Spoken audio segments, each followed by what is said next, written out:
as the red light kicks in, and we nervously. At some point, we need to do physical media announcements. I will summarize it for you. Yeah. So Arrow Video has a bunch of really interesting stuff coming out. And Scream Factory, which I now call Trash Factory, has a bunch of re-releases coming out and trash that studios don't actually want to put out. So hey, they got your email, Ben. No, Arrow did, yeah.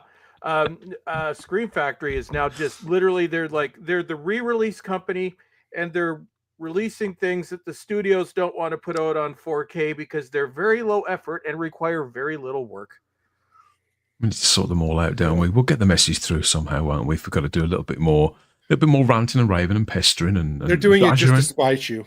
Yeah, they're mad at me. I'm like, I like Renfield. I don't need a 4K collector's edition. Yeah, so give it to them both barrels, mate. Give it to them like this. Yeah, give it to them like. Yeah, that's how I'd like to. That's what I'd like to think they see where they get an email from you. That would be that'd be pretty good. How's things, Gary?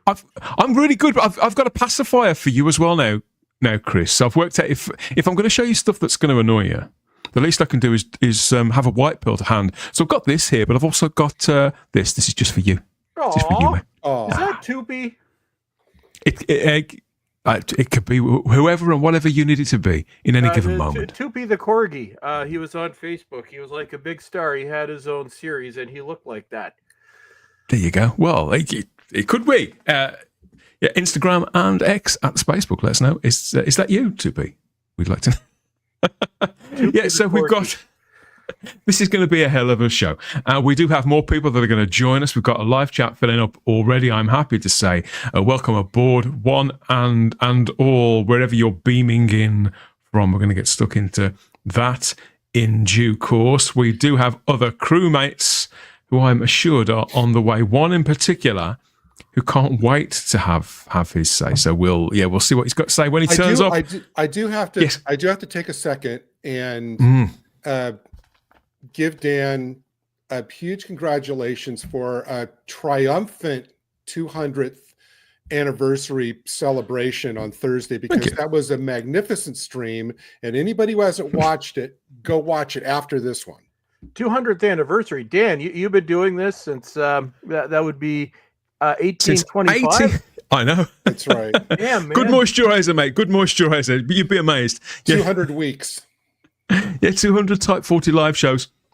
200 Type 40 lives, 153 editions of Type 40 itself, and God knows how many supplemental shows and things like that. Yeah, I think I'm getting sick of the sound of my own voice. Yeah, it was a great show. Thank you, Gary. It really was. We've had a lot of feedback from it, and most of it's been really positive. Cool. Some people have taken it personally, but most of it's been really positive. And people take everything personally. They're nuts. But we had fun doing it, which is what it's all about, and that's very much what this is about as well. Even after I subject my friends to televisual torture. Yeah, that's my microwave. No, it's me having forgotten to turn the ringer off on my phone there.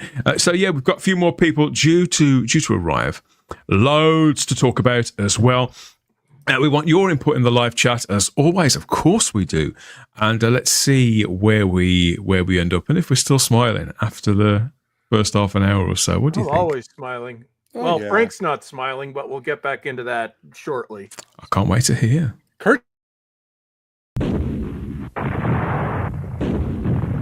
Meteorite storm. Scotty, beam us up.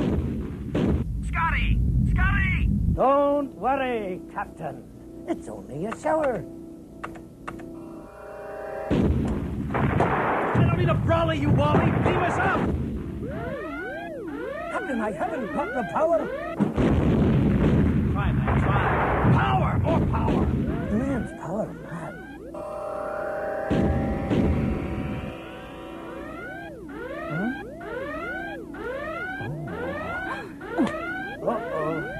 Start again. Well, he certainly hasn't got the power. Good afternoon. But you could have national power. and power jack. To register for a prospectus in the generating company's share offers, call 0272 272 272.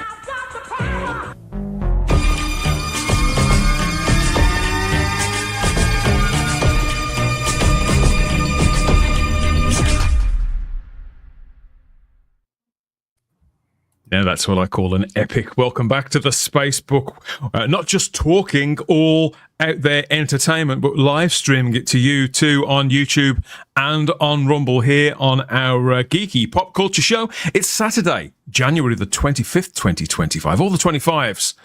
That's probably something in bingo, isn't it? Any bingo players? But we'll find out later. I'm Dan Hadley, Birmingham's king of the geeks, and yeah, this is the Spacebook Live, back and keeping it 100% real time as ever. I've got a panel that's slowly beaming in from across the various quadrants, the Alpha, the Delta, the Gamma, and no doubt the Zeta as well. And somebody, I think, is transporting in from the little boy's room too, after having dropped the kids off the pool. So yeah, I think we have just about everybody here and ready to go. So we've got a live chat full of our friends as well, commenting along too. We'll see if they've watched it as well, or if they're just waiting to see what we've got to say. I've got a panel, so let's have a look at the panel. Who's here so far? We have a panel. We have a fabulous four so far. We've got the retro doc Gary Akers. I have to tell you, I'm late coming here because I just finished watching Section 31. Oh dear God! And this is what? Oh yeah. I watched the first 45 minutes before Sabbath, right? And I'm like, okay, I'll finish it before I get to go. And I wasn't like, I thought it was shit. Don't get me wrong. I thought it was bad. Spoilers. But it gets so much worse. Oh, Holy. it's special. I once saw a naked man painted blue and a baboon dancing on a harpsichord. And up until that moment, that was the furthest thing I ever saw from Star Trek. Until Star Trek Section 31. Mission Impossible in Star Trek in space. No, don't sully Mission Impossible. Oh, Maybe Mission Impossible 2. That 1 minute commercial you just showed, Dan, was better than the 95 minutes of everything we saw. Yes. It is a lot like having a bout of norovirus, isn't it? Because just when you think it's over and it couldn't possibly get any worse, it all builds up again and then it gets worse. We have to do like a watch-along video of it. No, we don't. We're going to make this as quick and as fucking painless as possible. This is something that this is one of the most. Listen, in an age of truly awful television drama, this stands out as being one of the worst things. I mean, I can't believe you. Listen, quote my friend, Critical Drinker. This is rock bottom. Yeah, it can't actually get. I don't see how it could get worse than this. Yeah, he's right. This makes. I haven't caught up with him yet. This makes Nemesis look like Wrath of Khan, which I guess to some extent it already was, but you know what I mean. Holy, unbelievable. The cat's well and truly out the bag, but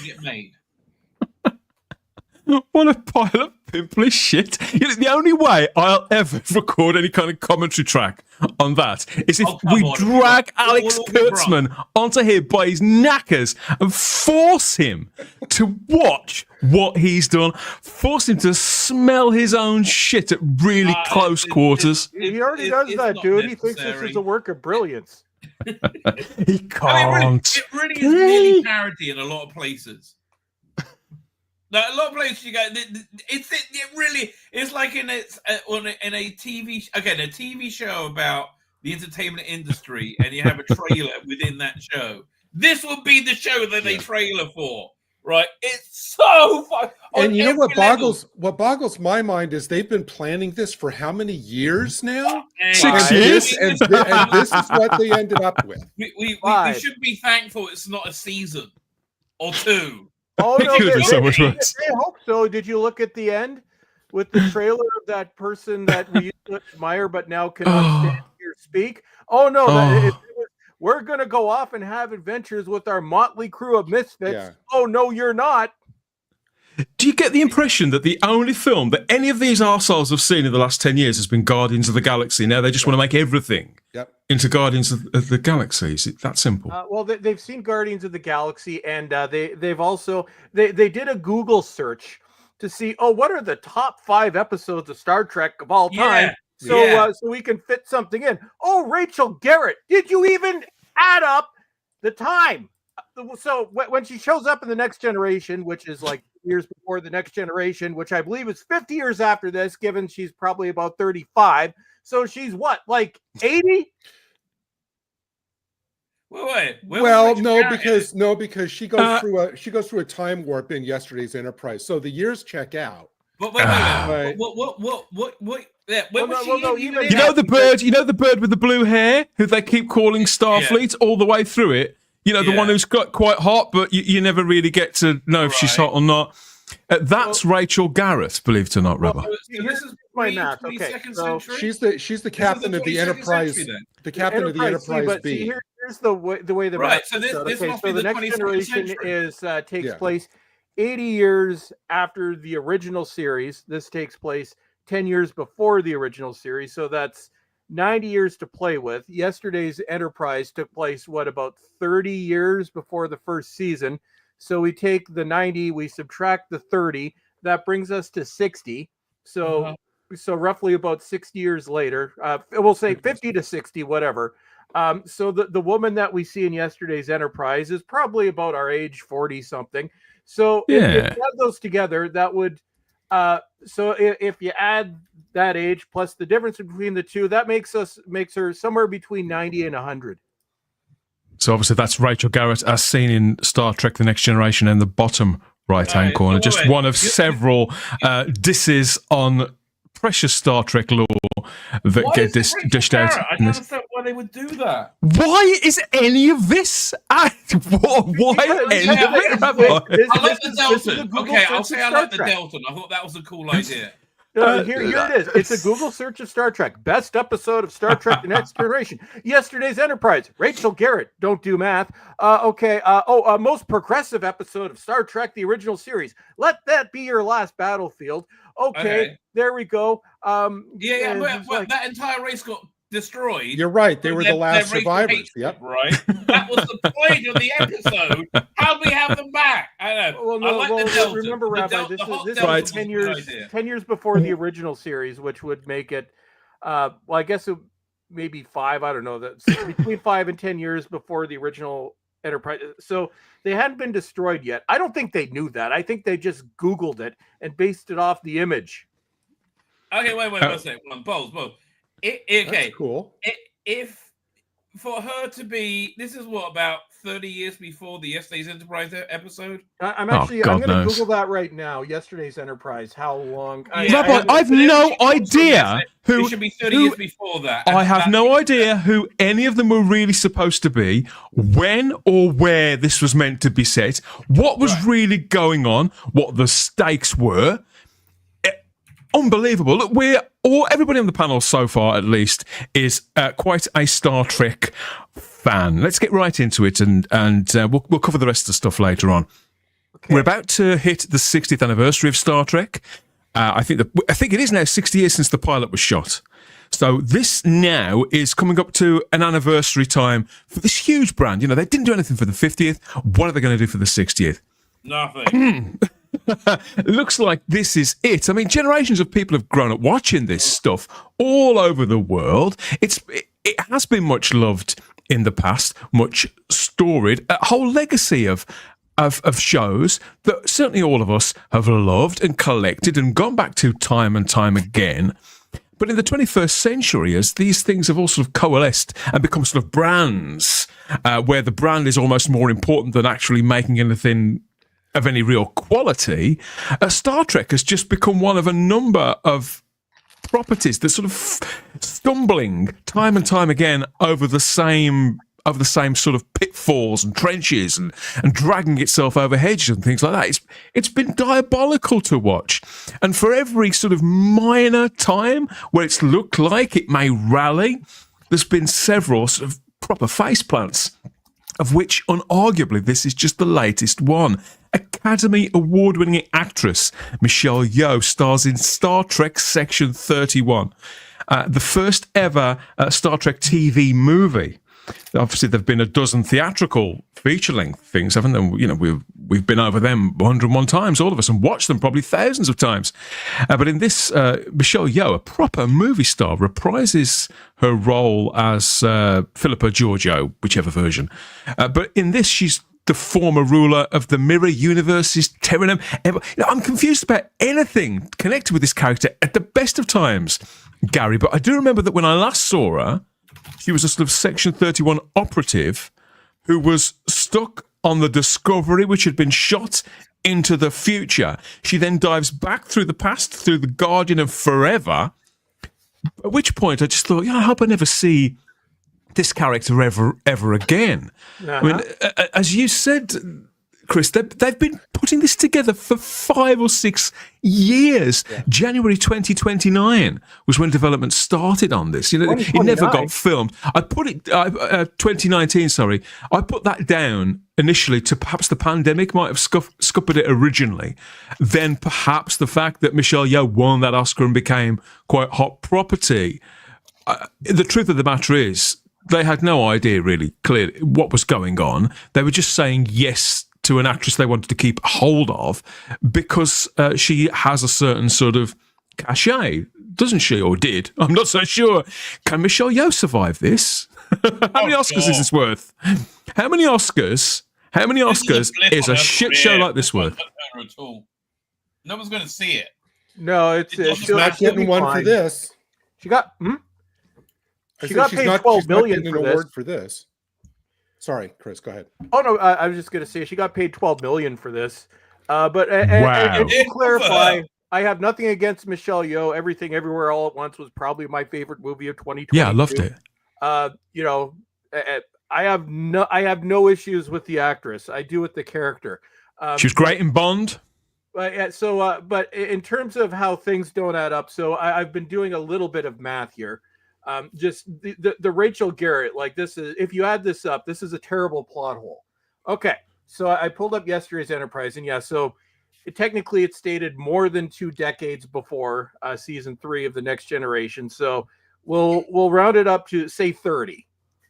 30 be generous. Okay, so the actress that played Rachel Garrett originally, Tricia O'Neill, is 79, born in 1945. In 1990, she would have been 45. So basically, the character that we're seeing there is 45 years old. Okay, gotcha. So 45. So the Next Generation, roughly, it's I think it actually states in Generation 78 years after the end of the original series. So we're looking at, say, roughly 80 years. So what we're going to do, so we'll take the 80-year difference. We're going to subtract 30. Because that's the max it was. So that's 50. Plus now this is this times with Star Trek Discovery, because this is where the character was that's actually, Chris, that's where you're going wrong, because if you remember what Dan just said, this does not take place in the time frame of the first couple seasons of Discovery. Oh no, this is about because remember when she leaped back, as Dan just said, when she comes back, my thought is she probably landed in, I think, like the post, like Star Trek 6 era, you know. So I hear what you're saying. She actually went even further back. Are you? Yeah. So you're saying no? They obviously they didn't explain this, or if they did, that's what they're going to use. They're going to say that the time frame that Georgiou is in is, I think, after.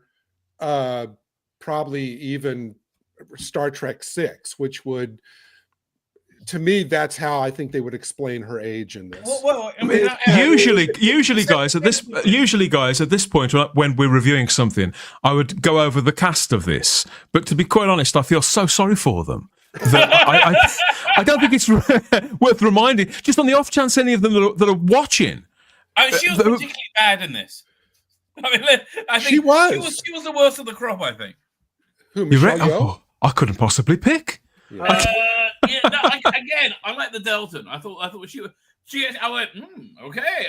No, you know what? Who the best actor in this was? The best actor in this was that little white guy, that little tiny white guy with the Irish accent. With the Fucking little hell! accent. That was the best acting in this. I thought you were going to say this boy. This is not the first time Kurtzman has a comedy Irish, leprechaun type character. Did you not enjoy? Irish, like they had that in Picard season 1, didn't they? Did you not enjoy the cut price Tracy Morgan on the left there? No, again, that was offset by the Delton. I really like the Delton. Okay, because here's my problem with Delton. It's got nice wabs. That's about the best I can say. Well, they do like sexy time.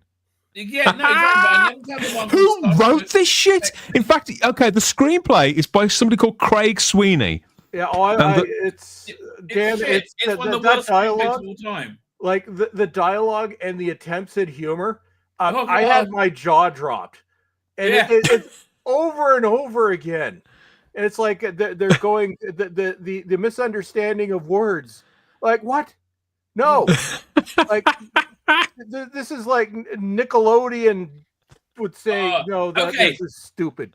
This would have been okay if it was a non-Star Trek 1980s cartoon like Masters of the Universe. No. Do not. No, this is not okay. This is not okay under any circumstances. Because they have this is the same type of style of writing. But I hate to tell you, you watch those old you watch any of those old shows, they're all reasonably shit. Not like not when you get to real Ghostbusters, okay? When you get to real Ghostbusters, there's I think the cognitive leap. But Rabbi, they do all those shows. They do. I know what you mean. They're kind of written on the back of a fag packet, but they speak of values, don't they? There's something underpinning them. Yeah, with this, you just got the impression they were thinking, well, okay, so a TV movie. How many minutes is that? How many pages of this shit do we need to write? Okay, when's Michelle free again? And it was just that simple. They must have used ChatGPT to write it.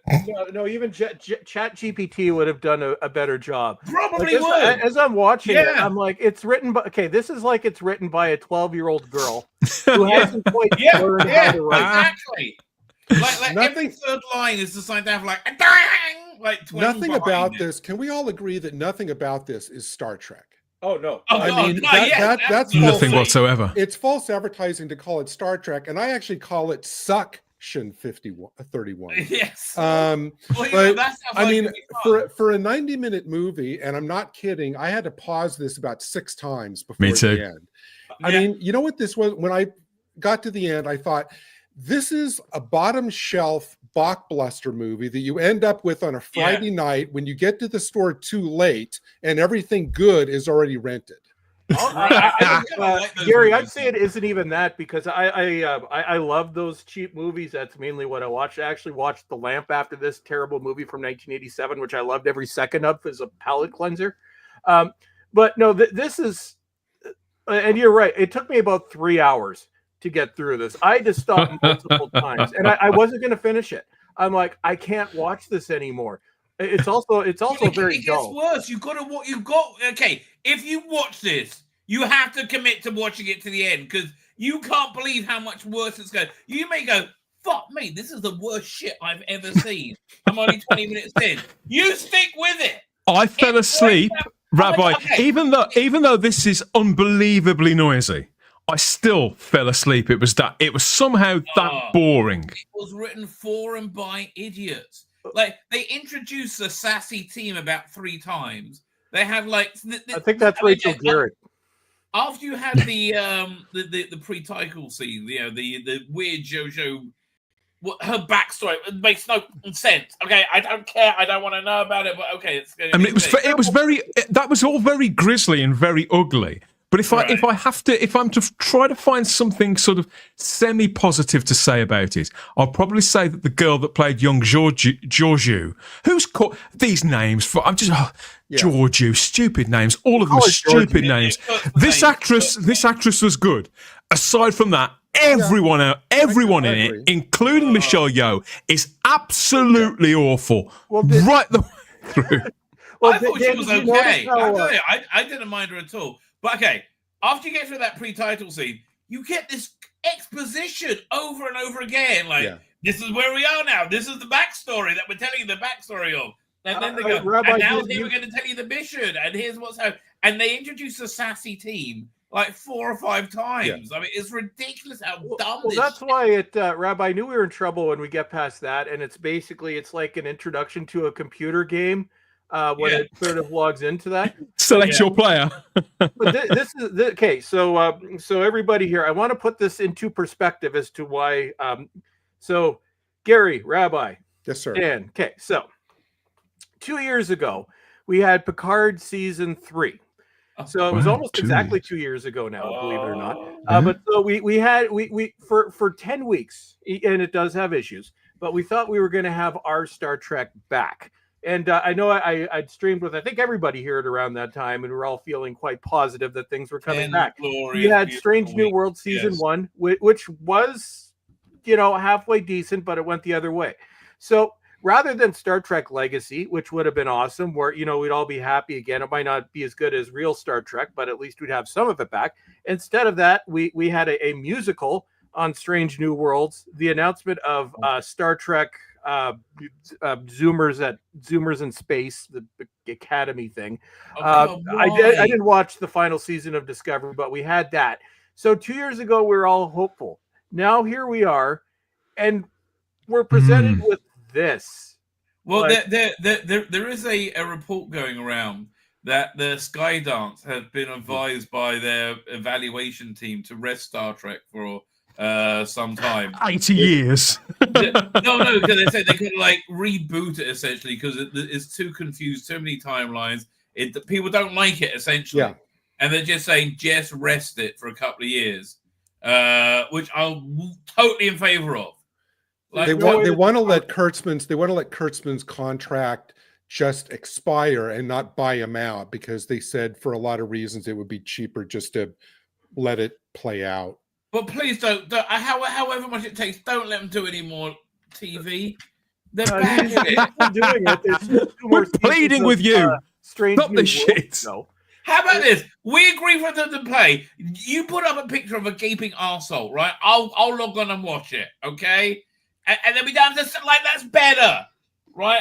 I'll log on and watch it, put it in the background, whatever you want. There's no need. This movie should have been Batworld. It should have been Batworld. Right? I mean, it should have been. Yes, of course. Why anybody would put their name on this? It's beyond me. That's how to become a new. Still alive, by the way. That's a verb. Is Rick Roman still alive? He was until yesterday. I think we might want to check on him now. Check blood last night. Has anyone checked on Rick? I appreciate him so much more now. Could he come back and reboot Star Trek? Didn't he? I think he got canceled at some point. But there's no way that talking too much sense. There's no way that the money people that now own a company that is having a lot of issues, to put it mildly, did not see the reaction to this. This is Star Trek has officially reached Madam Web levels. Yeah, this is they really embarrassing. Again, viewing this as a non-Star Trek entity, it's shit. It's unbelievably bad. It is hard. Anybody who hasn't watched it, and usually I'd say, go and watch and find out for yourself. No, just don't wait. When we say shit, and some of us use the word shit quite a lot. I probably use it more than I should. But seriously, all caps shit. All caps, horrendous. It's awful. I mean, to me, it was bad acting, bad story, bad characters, incompetently directed. Those action sequences, especially the chase in the tunnel, you can't tell who's fighting who. No, I had no idea what was going on. Okay, what happening now? It's so stupid. It was all so stupid. The editing was awful. There's one scene especially where they all gather together. They say, okay, you characters go out into the woods to the garbage scow. We'll stay here. And then suddenly they're back and they're all together looking for this cyborg. It's like, wait a minute. They were just in this other place in one scene ago. And now it's like incompetently edited. Oh, it's incompetent is the way to describe it. Every part of it. Again, and you know what? This could have. Okay, if you have a functioning Star Trek, like a Star Trek Legacy, which is good and proper Star Trek, and then you have like a underworld Star Trek show, that could work. But it's got to be done, legibly. This is again. This was like, directed by somebody called Alatunde Usanami, who's directed multiple episodes of Star Trek Discovery, certainly, and they could have worked on one of the other things that I haven't seen too, for all I know. And I don't know about you, gents, but just me personally, I'm repulsed by TV shows and movies that try to glamorize capital E evil, or say that it's not so bad depending on how you look at it, or that evil is glamorous, whatever. That repulses me. Well, and that's what I said. Well, in this instance, into this, I'm like, okay, so you have your anti-heroes, I guess, but this is, you could see as soon as they were going in, everything that happens in this is completely predictable from the beginning. But they make your supposed hero to be a horrible person. She led an empire, killed millions.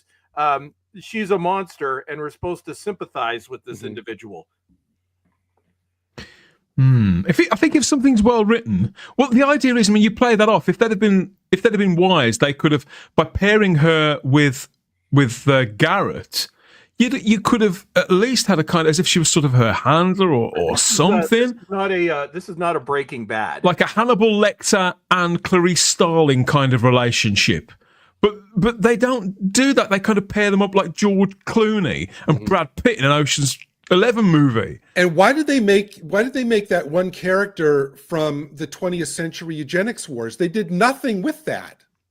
It was just the fact that they tossed. Well, which character was that? The guy who was like the not Giorgio, but the guy who was the leader of the squad. Now you're talking about this guy, aren't you? He seemed to be. He has a line where he says he was from the 20th century eugenics wars, and she says, "How'd you get here?" Well, I don't want to go into that because they didn't want to bother coming. My agent. This was the most confusing character out of them all, because this actor in particular seemed to be under the impression that he was appearing in some sort of classical theatre, so he was taking it all desperately seriously, while everybody else was sort of goofing around and goofing off. His part was just as badly written as everybody else, and he was just as awful. But he looked like he'd wandered in from something that was recording on the next stage. Yep. Yeah, it's bizarre. Nothing about this Joe. I mean, I thought her performance was kind of fun. She was like having such a good time being. Like again, a very well, Rabbi. That's how they found themselves in this situation. Firstly, they got Michelle Yeoh, who's a reasonably big international star. They got her attention. They got her commitment, and they didn't want to lose her. Now, if I'm honest, even when she was playing the good Georgiou, she was never that good. She always looked like she was having just that bit too much fun. But because she's got a lot of charisma and a great deal of star power, you think, well, when it's people that you like to see them enjoying themselves, and it can kind of transmit an energy of sorts.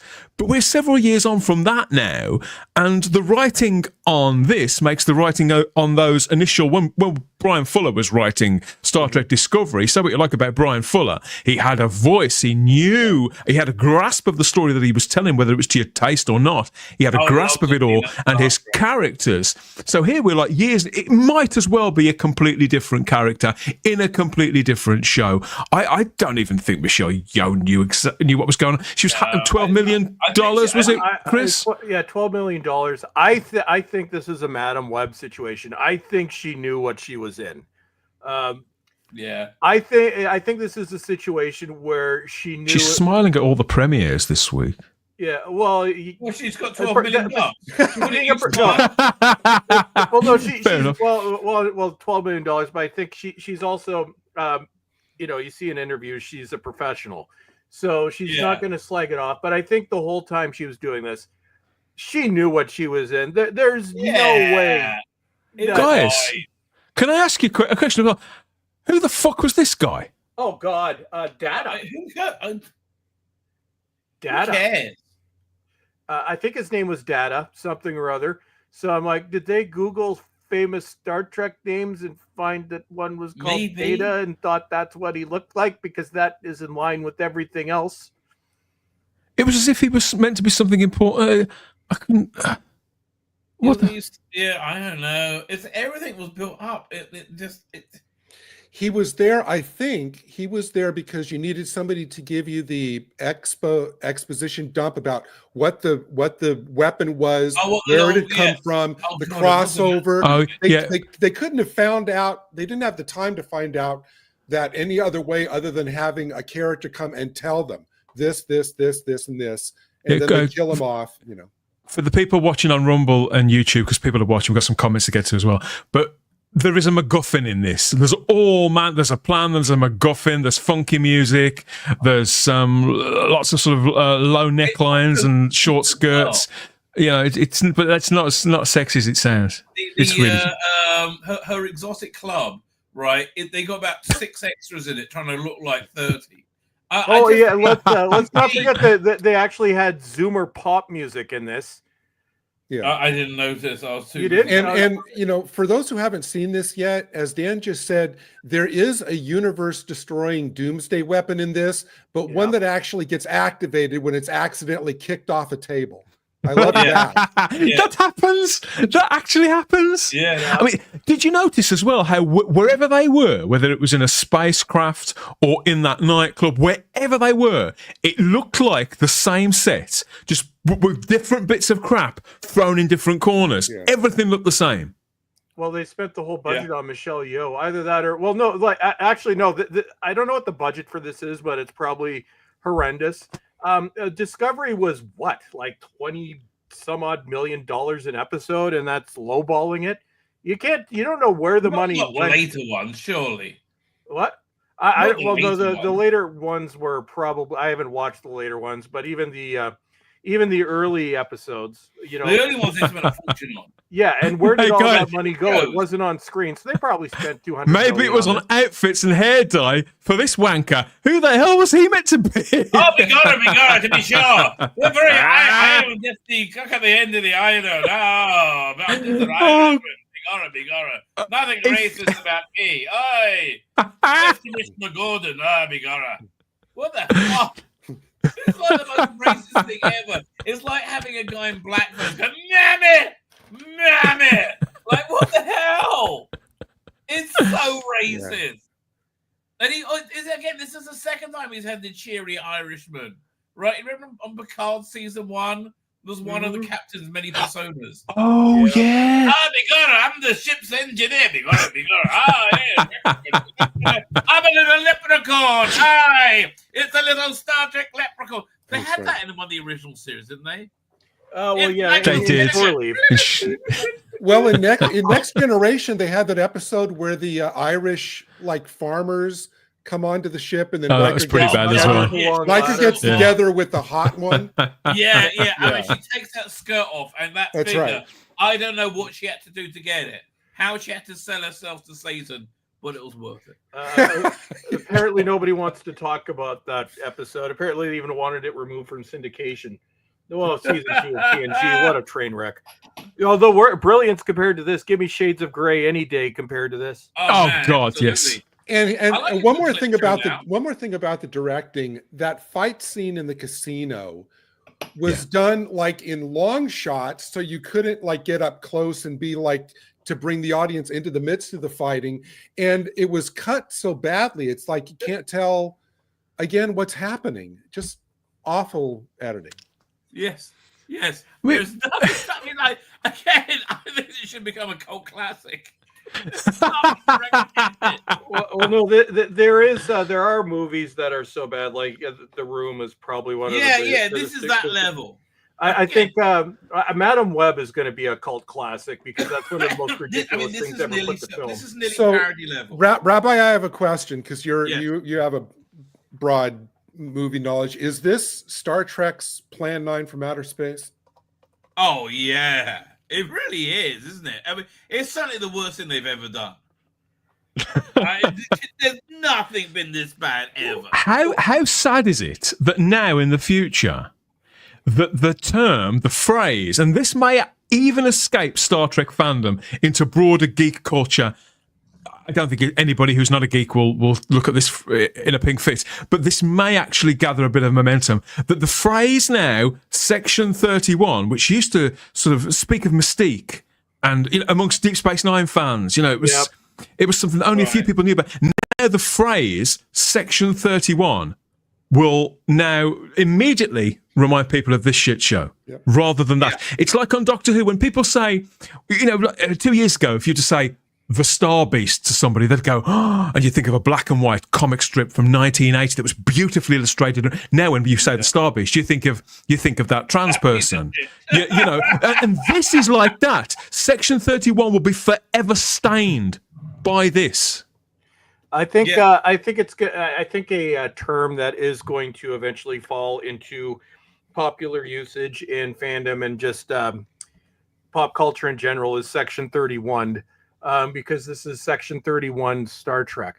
I don't know what the ratings were for this. I think they may have gone up because this was all over Twitter. X as it's called now, saying like people were watching this just to see it. Like the word was, this is so bad. You have to see this. Yeah. Like, this is unreal. Well, it's Chris. It's currently at 19%. On Rotten Tomatoes. Oh, it's dropped. It was 20 yesterday. It doesn't even deserve 19%. Yeah, that's all right. And I'm not going to spoil it because I know, Dan, you don't like spoilers, so believe me, I'm not going to spoil. Oh, we're doing people a favor? We're doing people a favor. I'm not going to spoil, but I have to ask you guys, what in the world was up with that cameo at the end? Well, I was going to spoil it, but I won't. I'll do you a favor and I won't spoil it. But at the end, this is because they think they're going to get a series or a sequel. And the actress at the end is somebody that used to be highly revered, but is now despised. She's basically a complete degenerate. Probably the worst. And this person is in a lot of my favorite movies that I can now no longer watch. Yeah. It's, but you choose. So you want to be progressive, including this individual right now is not going to help really anything. But I actually laughed. I'm like, you think you're getting a sequel? You think you're getting a series? No, they thought they were getting a series.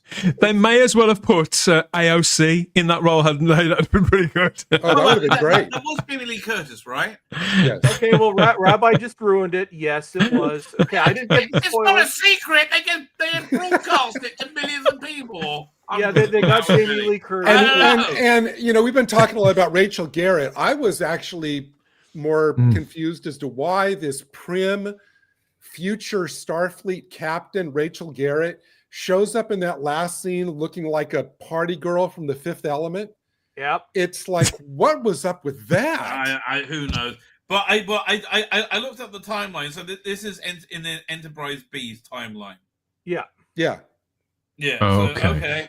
There was something sort of Fifth Element about the whole thing, as if they were trying to have that kind of vibe with a bit of Guardians of the Galaxy in there too. But the thing that it reminded me the very, very most, I think because it's kind of fresh in my memory and because it was the last thing I fell asleep watching, and because it has that same kind of, I can't believe I'm watching this shit. The thing it reminded me the most of was Megalopolis from last year that we watched. It was a lot like this. No, this is worse than Megalopolis. Megalopolis, I was dumbfounded. It was worse, Megalopolis. I'm like, Megalopolis, you're fixed by just how batshit it is, but it's awful. I would watch Megalopolis over this.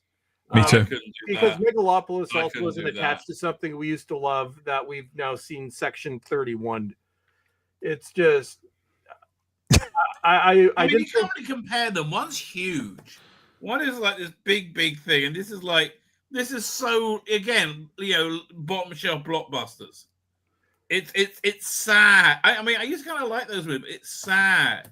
I remember one where there was these giant robots that they were having a fight. It was like there was some station in the middle of nowhere. Some storm was coming in, and there were two very hot hooker droids. No, genuine hookers who were going because there were too many hooker droids.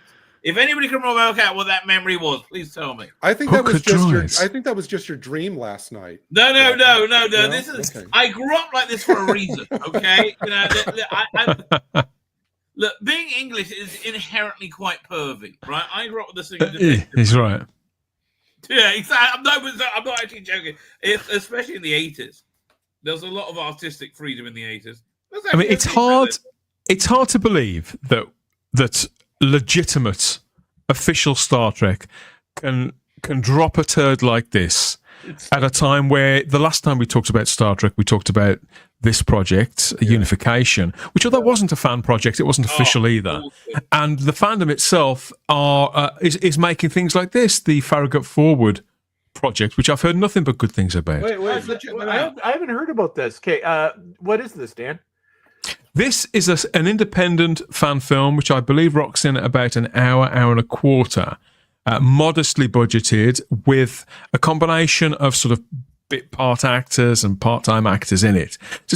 It has got that kind of very cheap and cheerful kind of feel to it, but it's made with a lot of conviction in the way that the Star Trek Continues and the earlier Star Trek was. What was that fan series before Star Trek Continues that had a similar kind of New Voyages, was it New called? Voyages. New Voyages. Yeah. It's got a similar feel to that.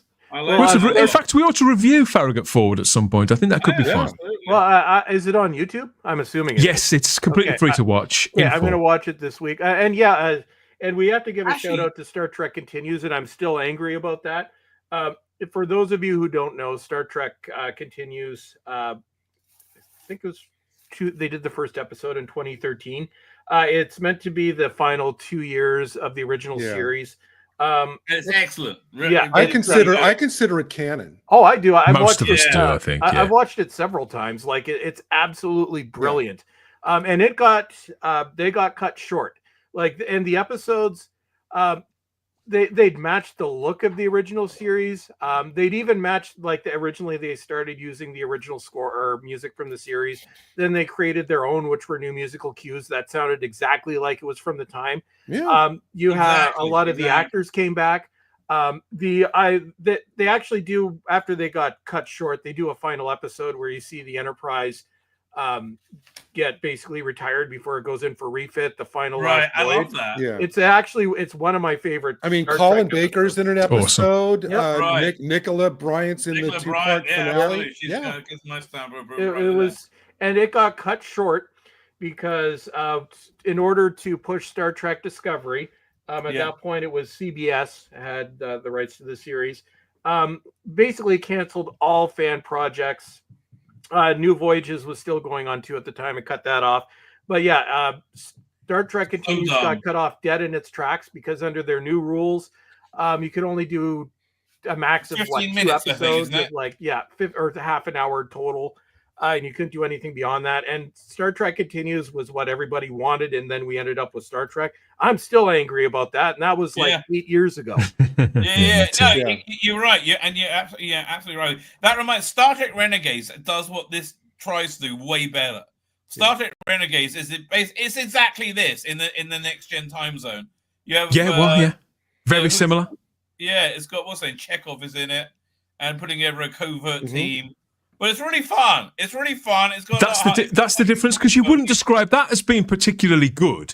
It's the production values are very small. Some of the acting is a bit ropey, but it is so much fun. It's quite well written. It holds your attention, and by the end of it, you think, you know what? I'm glad I watched that. You don't feel like you've just wasted an evening. Exactly.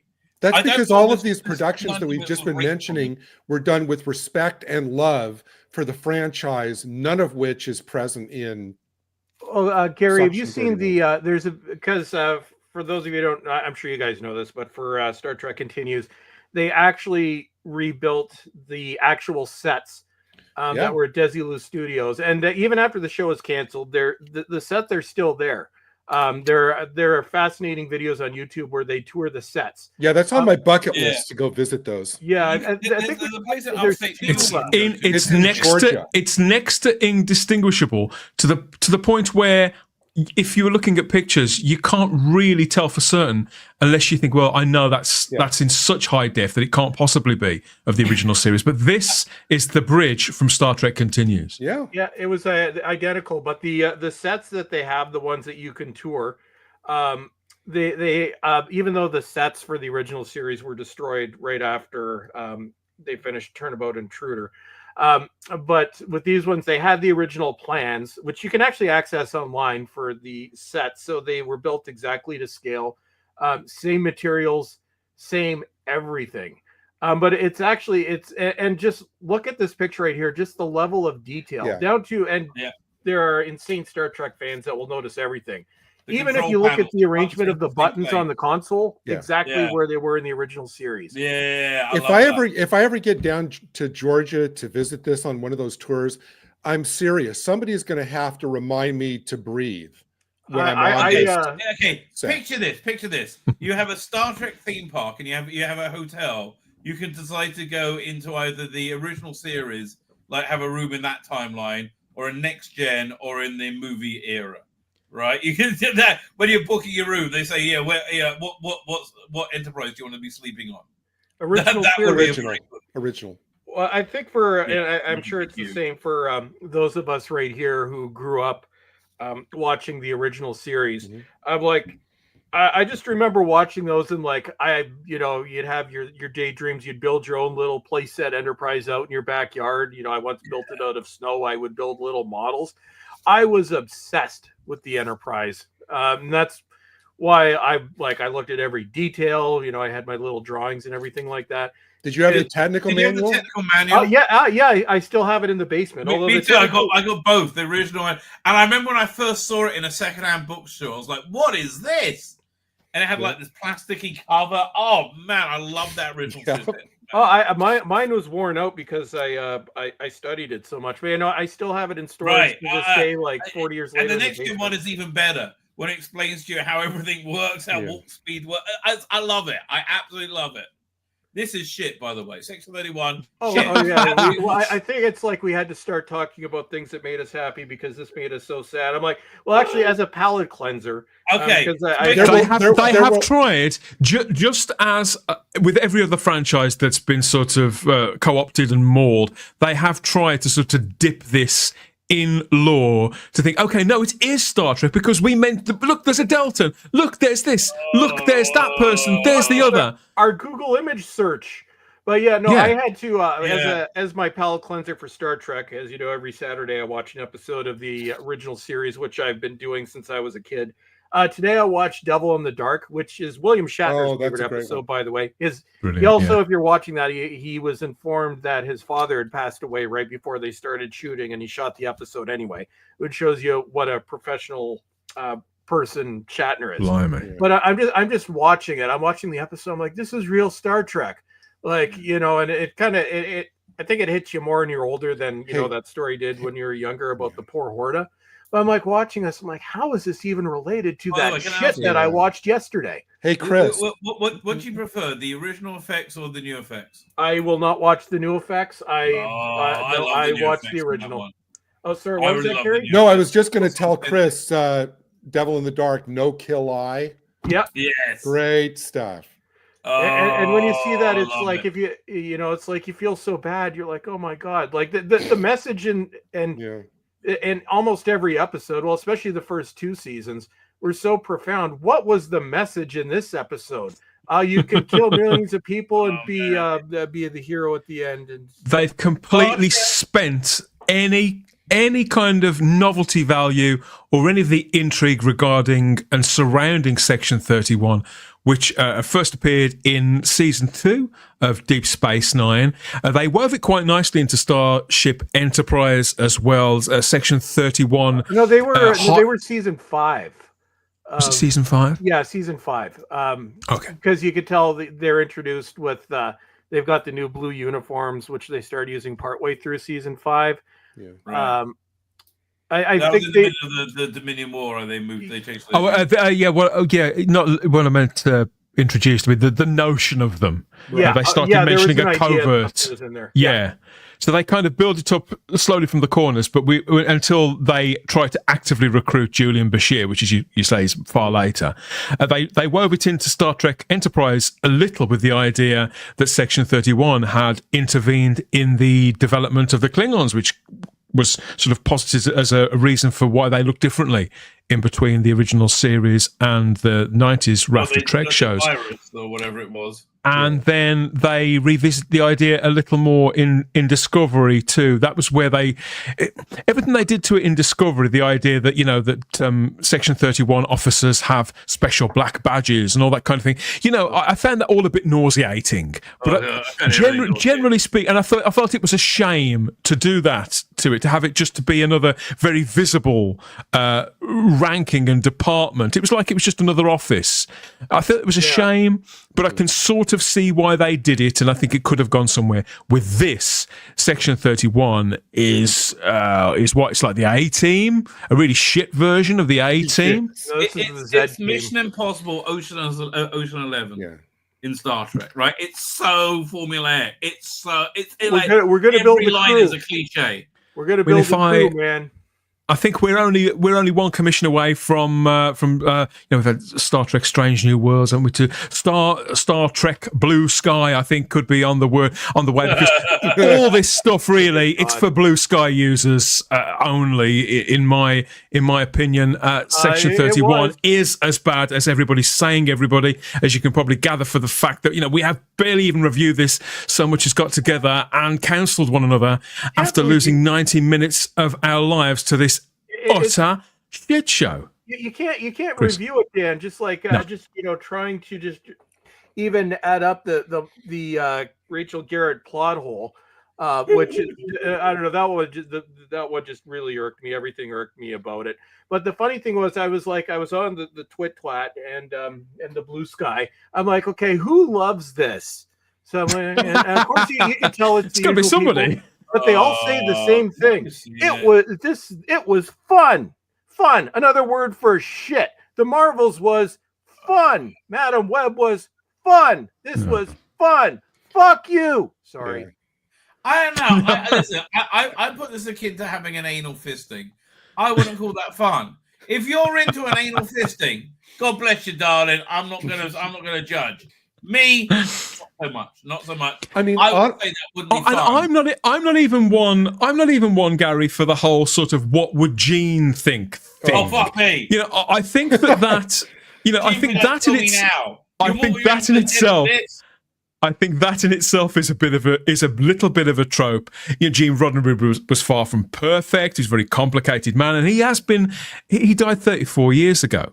But that being said, in this instance, there is nothing of Star Trek at all about this. His name was on the credits. And quite frankly, if I was related to this gentleman, I would insist on it being removed. Well, no, your heart sinks, because it's the credits for this one are at the end. And at the end, I'm like, after the Jamie Lee Curtis thing, the end, like I'm just like kind of sitting there stunned. And then it literally Gene Roddenberry's name comes up. And like your heart breaks. You're like, oh, that poor man. I mean, this is so not Star Trek. Every time there's a Star Trek reference, you go, oh, that's weird, right? But there's a bit where they at the end where the Star Trek badge comes on, where they're going to get their new mission. I'm like, well, what's that doing there? I'm like, no, this is Star. I forgot. I got to say this. I'm no psychologist, but I have to believe this whole thing just feels to me that this was some, you know, ego obsession from Kurtzman, that he just could not let it go. And maybe in his mind, he thought, you know, this is a way to like validate Discovery, that Discovery was success, or whatever delusion that he had. I can't figure out why he wouldn't just let this go, because nobody cared about this. It's the same reason they just hired a new writer for the Star Wars Rey movie. Like, just let it go. Yeah. It didn't work. It's shit.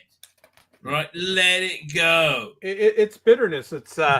It's delusion. It's almost megalomaniacal, because this guy has had control of this franchise for years.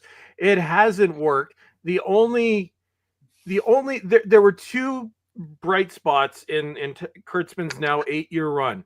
One was Picard season 3, which he had nothing to do with. That was Terry Metalis, who is basically, I think, out of jealousy.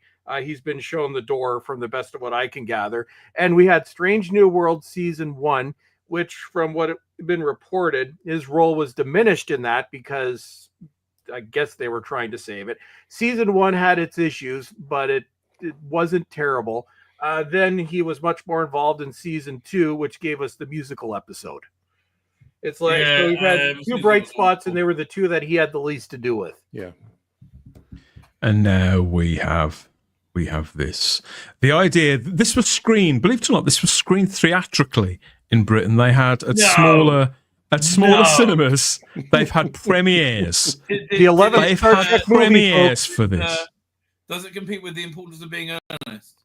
I guess so. That makes it, so this compete. So this is technically the 14th Star Trek movie. That is so sad. Stop! I want that anal. Unbelievable. No.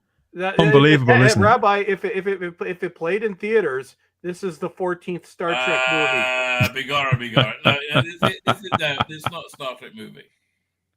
I refuse. No, it can't be. And boy, do I regret the red, blue, and green and blue. I say in the Star Trek motion picture thing now. Boy, did they crab onto that fucking rainbow. Oh, thank you, Uncle Donald, for ending the LGBTQI. Yes. Look, I think we should cleanse our minds a little bit and seek solace in the live chat here. People are watching on YouTube and Rumble and commenting along as well. Some of them may have even seen this too. We can commiserate together. I hope we'll do our level best. Let's see what they've got to say. Let's get back to a happy place and reconnect with the live chat.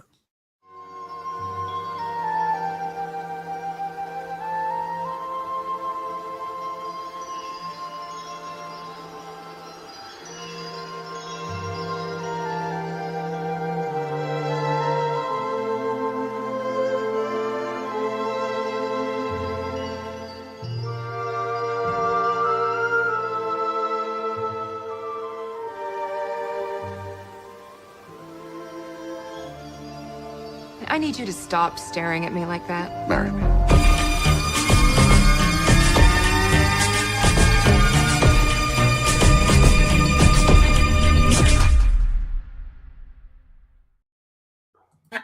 That's what I'd say. Fantastic. Where is Luther Sloan when we need him? Everybody, thank you for your patience while we've been going through this one together. Everyone, I knew it was going to be explosive, but not quite this explosive. Hi, everyone, says Lord Thoth. Good to have you back with us, Lord Thoth. And we've got several other people like PD Rich in the live chat too, our moderators with their wrenches. Finally, PD Rich, thank you for being here. The Timescales is in the live chat too. Haven't seen you for a few weeks. Good to catch up. And who else have we got? We've got you, Gary. Retro Doc in the live chat. Darren M's in as well. Hail and howdy, folks. And so is Mark. And he says, Dan, one day I want you to do a Zomboat watch party. What on earth is Zomboat? I think it's probably a zombie movie on a boat. Could be. The Zomboat. Instagram and X at type. No, not at type 40 Doctor. At the Spacebook. Lucy Meows in the live chat too says hello, everyone. And John Yulden's up and about and present too. I don't know if he's watched it or not. I think he probably hasn't.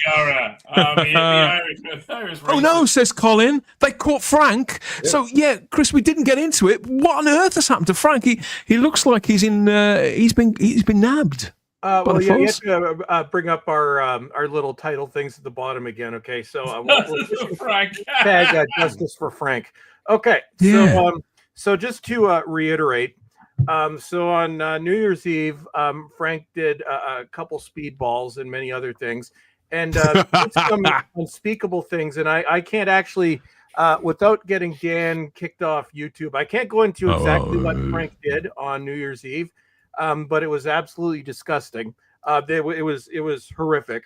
And Frank can't remember this because the speedballs and everything else sort of deleted his memory. But there's video evidence of these terrible things that Frank did. So he was running from the cops for a week or so. Then Officer McMeany arrested him. And as we know, last week, he had been found guilty. And Judge Krabby was going to sentence him. So Frank has just gotten a life sentence for doing the unspeakable, terrible things he did. But we're trying to we're doing donations to get Frank released. So hashtag justice for, as you can tell by that picture, he's not having very much fun in prison. a goat in prison is a very bad thing. I can imagine. So hashtag justice for Frank. We're going to see if we can get him better legal defense, because Frank decided against advice. He defended himself. It did not go well. So Frank is now in jail. Very bad things are happening. He's very sad. So we're starting. Well, listen. Let me tell you. The Arabs who are live locally near me, what's the word? They harvest the sheep. Harvest. They do like the goat, right? They do. The goats is their go-to, right? Yeah, more than sheep. He's having a bad time, man. I've never been that horny, but yes, that the goat is the pièce de résistance of the bestialities. The writer of Section 31 should be in the cell next to him. Yes. Oh dear. Frank doesn't like that. The guy like it's Jamie Lee Curtis. The same fate that should happen to him as happened to the guy in the monkey suit from Trading Places. There you go. PD Rich says apparently it makes Nemesis look like Picard season 3. That's right. Yeah. It makes Picard season 1 look like Picard season 3.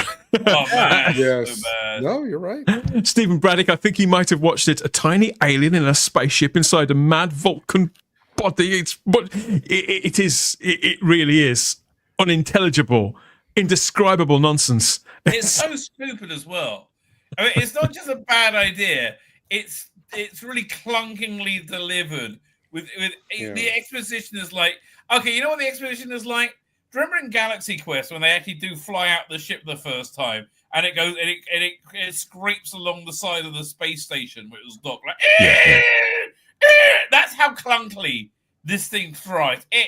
Oh God, I would don't have your name on it. Oh God, it's such a Robert Kurtzman production. Poor Vanessa has just got the news that Section 31 does feature Rachel Garrett, and quite reasonably calls it blasphemy. In this instance, I'm afraid it is. The character is, it's barely even a character. Walking furniture. I didn't realise at the time. Yeah, I don't think anybody did. The actress had no idea. As I just realized that for all of the fact that we've been passionately, all of us denouncing this for the last hour, this movie was actually pretty darn boring. How do you make a film that is that noisy and flashy so fucking boring? It's incredible. Incredible talent. Yeah. The lack of any kind of standards whatsoever. It hasn't even got that sort of it's so bad it's good kind of, because we all like trashy things now and again. This isn't even this is even good trash. Do you remember that Monsters film? Chris and I, we both enjoyed that. And in many respects, that was trash. But this is... Madam Web you can laugh at because it's so ridiculous. And it's already on its way to being a cult classic. This one, for watching it, it's a completely different reason. It must be seen to be believed, which is the only way I would encourage anybody watching this. You don't actually believe how bad it is until you actually see it, and then you don't actually believe what you're seeing on the screen. That's the best I can describe it. PD Rich says it's supposed to be set during the Lost era, but looks like Star Trek Discovery. Well, we've been living with that for the nearly 10 years, and with the kind of the tech thing. Well, I've tried doing the math on it, and either way, it doesn't work out. It works out to like Rachel Garrett being about the age of Picard, because even though they don't follow their own canon, there are certain time markers within this. Okay, from what I saw, it must be okay. She was a captain of the Enterprise between 2332 and 2344, so 12 years. That's so right. That it can't be more than 20 years before then. So that's 2312, which is the Enterprise B era. No, those dates are right because the Enterprise C disappeared for 20 years, and then Star Trek Next Generation started in 2364. So those dates, okay, those dates are right. John Yulden's in the live chat and says, John Yulden suggests that we on the panel are being very nasty and we need to check our criticism, and that Kurtzman is in fact one of the finest writers to ever set foot on this earth, who created the genius of singing Klingons, and we should all be ashamed of ourselves. I hate you, Kurtzman. He's feverish. As Vanessa suggests that woke kills everything it touches, including art and real talent. Co-signed, absolutely co-signed. I mean, I hated the super gay black and white matrix. Oh yeah, like fuck off. Yeah. According to the timescales, the original pilot, The Cage for Star Trek, was still being shot 60 years ago up until last week. So that's how. Sorry, Gene. As part of this, so the thing that was David Bowie's wife in Star Trek 6 is the same as the black guy, the fat Tracy Morgan. Guy. Fine, thank you. Yeah, I'm afraid so. We've got this comment from Marlon, who says that Rick Berman got slated for making Trek safe, boring, and inoffensive. I think people got tired of the house star, didn't they? But after the Kurtzman era, you realise there's something to be said for that. But to Rick Berman's credit, because yes, him and Brandon Braga stayed way too long, and they both admitted this, and they both apologized to the fans for it. But to Berman's credit, because the first 2 seasons of Enterprise are not good, he basically stepped aside creatively for season 3 because he knew that the show needed a kick in the ass, and so they let their egos aside. And let Manny Koto take over the show, and gave us season 3 and 4, which are brilliant. Mm-hmm. And Berman did not hate the fans. I think at the time he thought he was doing what he was doing was right. I don't think it was for spiteful reasons, but everybody was running on fumes.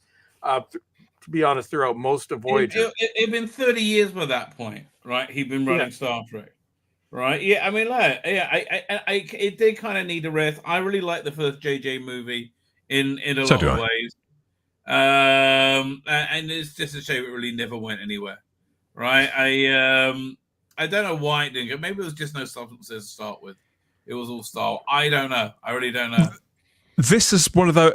This will either send me running back to my Star Trek collection to cleanse and to salvage, or it will mean that I don't want to see any more Star Trek again for weeks and months. I mean, I am predominantly a Doctor Who fan, but Star Trek isn't far behind. This is my Star Trek collection. This is my Star Trek shelf.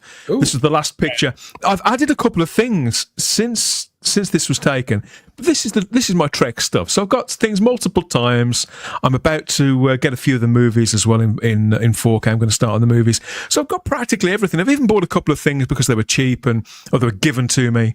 So I've got a few things there that I've been meaning to go back to as well. But every time, for example, the last time I had a bit of a Star Trek fest, it was just as you said, Chris. It was because Star Trek Picard Season 3 had restored a lot of my love. So I went right back to The Next Generation and watched the first 2 seasons, 2.5 seasons on Blu-ray. I then watched Strange New Worlds 1 and 2, and Season 2 of Strange New Worlds managed to sort of kill it off again. And I don't think I've really watched any Star Trek for nearly a year. Oh, I have. I'm still working my way through Deep Space Nine. I've decided I'm going, after almost 20 years, I'm going to give Voyager yet another chance, even though I watched it for the whole 7 years it was on, and see if it won't be as bad as I remember compared to what we've seen. But for me, everything's better in the age of woke, right? You go back to old Doctor Who, even from 2007, everything's better. Even 2016 Doctor Who is better now because of the age of woke. Well, the one thing you can see how bad it gets. Well, the one thing that I want, Dan, for physical media, which I'm hoping they might do for Star Trek 60th, is I want a 4K of Star Trek, the original series, because a lot of shows are coming out on 4K, because HDR with the original series would look absolutely amazing. And not only that, those Blu-rays that came out in 2009, and they are my most watched pieces of physical media, like for 15 years, they're beat to hell. They're old VC1 transfers at half the bit rate of a modern Blu-ray. Okay. So what I would really like is a new transfer of those. Yeah. And if you're listening, Paramount, if Babylon 5 can put out their series and upscale their terrible CG, which Exactly. is like you don't need to rescan your space. Just leave it as it is at 480 and splice in the original scenes. If every other show can do it, you can do it. I don't care about Voyager, but I want my HD DS9. While we're on this topic, Chris, whilst we're on this topic, though, Chris, and because with me having this picture up, so whilst I remember, I've been meaning to ask you this for a little while. I have the original series just on DVD there. They're in the top right-hand corner, the top shelf there, the top left-hand corner, sorry. Yeah. Those are just DVDs. The quality of them is incredible. So much so that, I could see a little too much detail in the set, and that was just on DVD. I know they're out on Blu-ray, and the only reason I haven't bought them is because I thought, I don't want to break the spell. But you say... Oh, no, it's good. It's good. Okay. I will upgrade then. Don't like the new effects. Sorry, what were you saying, Gary? No, I was just going to say, I have a question that will depress and anger all of you. Oh, no. Why couldn't they? Why not? Why couldn't they have taken the budget for Section 31 and diverted instead to remastering DS9 and Voyager? And that would make money. Like that would make insane money because the reputation of DS9 has only gotten stronger because it's now 26 years since the show finished. The reputation of DS9 has gotten better. All we've had are these ancient DVD transfers that were done between 2001 and 2002, released in 2003. Yeah, although for their time, they actually look I have to plug this one more time. Google Star Trek Deep Space Nine AI 4K upscaling. I have looked at those, Rabbi. What I want is what they did with the original series, and I want new transfers. No, I agree with you, too. But like this is way more watchable than you can watch it Netflix at 480, or you can watch these things at 1080. It's way better. I'm telling you, as somebody a user, I find on my big screen on my 51-inch on 480, it's like someone's put a stocking on my head, right? It's so diffused. I've got another physical media question. The upscale, then it works. Then I can see it. I've got another physical media question for a little later on as well. The Lord Thoth in the live chat said the Enterprise C existed after 2344 as the USS Ambassador was launched in 2344. Okay, I'm with you. All that stuff, just goes completely over my head. I don't pay any attention to any of it. So, if you add it up, some people do. It doesn't make any sense, but yeah, it's at some point I'll do an actual calculation. And the last thing on physical media, Enterprise needs a new transfer as well because even though it's on Blu-ray, they were the original broadcast masters from the early 2000s, which were 720 in their Rokian best. So you would advise I wait because I was going to get those. You would advise I wait. I'd say get it, Dan, because I don't think Enterprise is going to be redone anytime soon because they haven't even redone the original series yet, which is what everybody wants. Netflix. If you have Netflix, you have Enterprise. I'm a physical media guy. I'm a physical media. I understand. But if you want to watch it in the interim, you can. Well, the DVDs aren't bad. Like Enterprise was the last of the DVDs to come out, so they're technically the newest. What was what was the season in Enterprise? They had like the triple part stories. You had like the all. That was the fourth season. I love that season. That season was awesome. And that one looks fine. To do Mad Men, didn't they? What's that? And that one actually looks fine because that was the first one. Because of budgetary reasons, the first 3 seasons of Enterprise were shot on film. The fourth season was all shot digitally, which is why it looks significantly cleaner than the first 3. So yeah. We've got lots of questions and comments in the live chat, so I'm skipping forward a little. I'm going to stay on topic as well. People asking me Doctor Who questions. This is a show about everything else. So, and specifically this time about this brand new Star Trek TV movie. So we're going to stay on topic, everybody. I do appreciate the questions. I appreciate you asking me, but I do have a Doctor Who channel and several Doctor Who shows. So you can go and catch up with me there. We've got Stephen Braddock in the live chat. Hi, Stephen. Lots of comments from you. And we've got British Analysis Keith Isles in the live chat. I did wonder what Keith thought of it. He couldn't make the show tonight. He's not a fan. He's not a fan. But he asked, did you not buy that the character was Rachel Garrett from yesterday's Enterprise? Either rubbish fan service. So Keith's takeaway is very much similar to ours. Their Rabbi. Similar. Completely different characters. You've got Rachel Garrett, which was, you know, she was very much a Janeway character. I think Janeway was actually partially based off Rachel Garrett, from what I remember. This is Rachel Garrett, and this one is your annoying hip girl boss using Zoomer language. Oh yeah, not even close to the same character. And I hated at the end how they got her all like dollied up because she's off duty. And really, I'm a funky gal. It's some out of Blade Runner. She's going to go out and get screwed by some total stranger in the toilets out the back of that casino or whatever it is. Yeah, she's running around for the whole movie. Chaos! I love chaos. I love chaos. It's like, what? I forgot. I actually that was a scene that I rewound. I'm like, no. Oh God, damn it! Yeah, wow. Keith's gone on to say that I literally can't find one thing that I liked about it, and it didn't seem anything like Star Trek to me. It's dreadful. And anybody who knows Keith and Home Media Minefield, he's a massive Star Trek fan and was a completist up until a very short time ago. So this is a big thing for Keith, as it has been for all of us. Mark Milford, Section 31 is such a disaster. It requires emergency declarations for international aid. No, we don't even need that. Very good. Just let it die. You're not alone. Right now, I'm watching. Star Trek New Voyages K'Tumba. Right, that was really fun. Oh, that's the Klingon one. Yeah, I really like because it was the original take on what they're going to do with the Klingons. Yeah, and I like the Star Trek New Voyages Klingon guy. Yeah, they had him in a few episodes. He's very. That was actually Rabbi going to be. That was actually a script from in the 70s, the Star Trek Phase 2 when I was just reading about the movie. Yeah, and they K'Tumba. That was they made it into a New Voyages episode. And New Voyages is kind of cool because that. Like Star Trek Continues, like was state of the art out of the gate. Yeah. New Voyages went on for a lot longer, and actually they had the actor who originally played Decker in their first episode. Well, you can see sort of how the quality goes. Like it's really ropey when they did the first one, which I think was like around 2003, 2004. Yeah, but they remastered them all, didn't they? Yeah, well, no. Well, if you look at their final episodes, because they got canned in the end, just like Star Trek Continues did.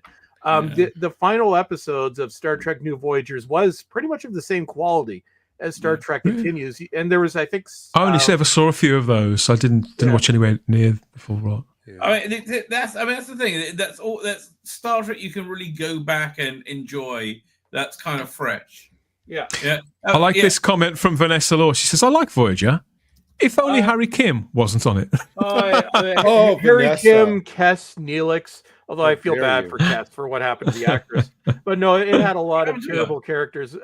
But I've been arguing with this for literally 30 years now in the Star Trek fandom, because that's when Voyager started.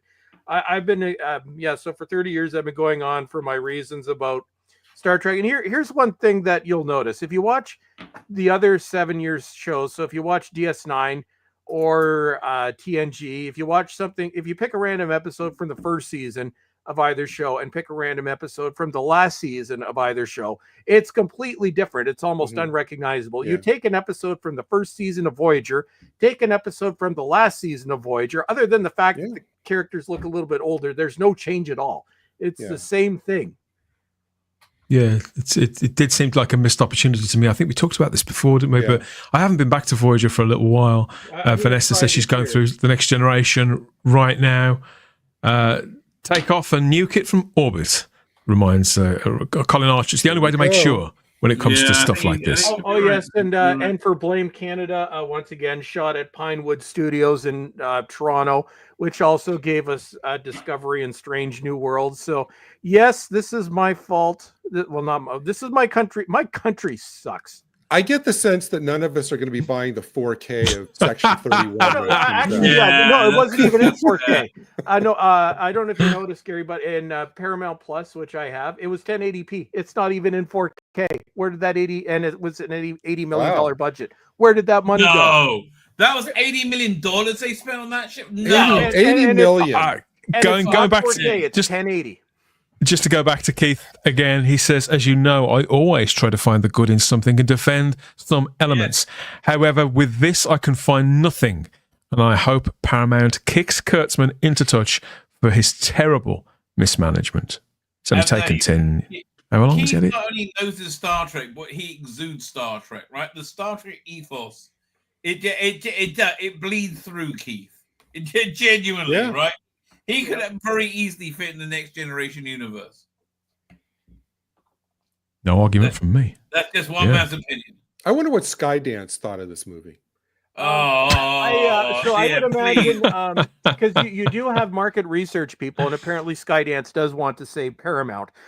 So obviously they were looking at the reaction, and this is what's weird. Other than the freaks on Blue Sky, like the 10 of them that were saying this was so much fun. As somebody who's been covering this kind of stuff, and I've been in online fandom since I got online in 1995, I don't think I've ever seen a reaction quite like this. Where aside from the losers, which you can, everybody hates this. Like even the usual shills cannot defend this. It's like you got a bunch of people on Twitter that probably didn't even watch it. They just it's fun. Yeah. Shut up, you idiot. Not you, Rabbi. I mean the idiots on the Blue Sky. No, I understand. Nobody. This is indefensible. I'm sorry. Yeah, there's that's a good word. That's a great word for it. Like people need to be fired for this. Beyond Kurtzman, many people were involved with this, and there were executives within Paramount above Kurtzman that allowed this to go ahead. People need to be, and probably will be, fired over this because 8 years watching Star Trek get the shit kicked out of it. This is like what Critical Drinker said. This is rock bottom. You don't get any worse than this. Yeah. Like this is. You got Starfleet one of the worst things I've ever seen. Hold on to your hats, baby. You might have, mate. I haven't. I'm going nowhere near anything Star Trek related now. I'm even thinking about bailing on Strange New Worlds and not bothering with season 3 of that. As much as I think. It switched me off that much. Well, Dan, here's the weird thing about Strange New Worlds, because I watched all of last season and 10 episodes, and 9 episodes were complete excrement. Like they were not this bad, but they were bad. But then they did the season finale, which was actually really good. It was good. It's worth watching. But I remember at the time, I'm like, okay, so that season finale is actually next to Picard, probably the best single episode they put out. But does that really excuse the 9 episodes that came before it? Or is it at the last minute, will Strange New Worlds do another turnaround? But I don't think even if they did do a turnaround in season 3, I think that musical episode in Section 31 put such a bad taste in people's mouths. I think even if it does turn around, nobody's going to be there for it. I am kind of curious just to see what they do with Strange New Worlds, but I think it's gonna go. If Section 31 is symbolic of current Star Trek that we're going to be getting, I think Strange New World season 3 is going to be just down the toilet. I'm so depressed. Yeah, I'll see how I feel when it premieres, which I think is about April or May. Rabbi, to me, I view it like new Doctor Who. Like it's not for me. It's not part of Doctor Who, right? Everything post-Capaldian Doctor Who. No, this is not Star Trek. Yeah, nothing Kurtzman is Star Trek. I'm sorry, it's just not. I'll keep Picard season 3 and only that, and Strange New Worlds season 1. That's it. Yeah. Everything else, no, flushity bye-bye, fuckity bye-bye. Please. Mm-hmm. It's like, what? I don't understand. Do you hate money? It's really simple. If you just make shit that we like, we'll pay you for it. They hate the fans. If you tell us, if you lecture us with your bullshit politics and whatever, your insane religious cult weird shit, we won't pay you for it. Well, guys, put a Star Trek fucking logo on it. And do it fucking competently, you lazy cunt. Guys, you know that I'm a bit of a believer in some form of structure, and particularly when it comes to long form reviews, as we've had on this, one piece of media throughout the majority of this show. This would usually be the point where I ask each panelist to score it out of 5, but even that barely even needs saying, does it? It's a big fat fucking zero. You must be joking from me. Okay, It's not even a question. It's How zero. many fingers? You can rate it this way. How many fingers have been shoved up your arsehole? Is it one finger? Is it two? Is it three? That's how you Just ask Frank. You could look at Frank's image. But here's what makes this is the one hopeful. So you have Skydance. So with Paramount, you've inherited all these big franchises, Mission Impossible, and all the other big ones.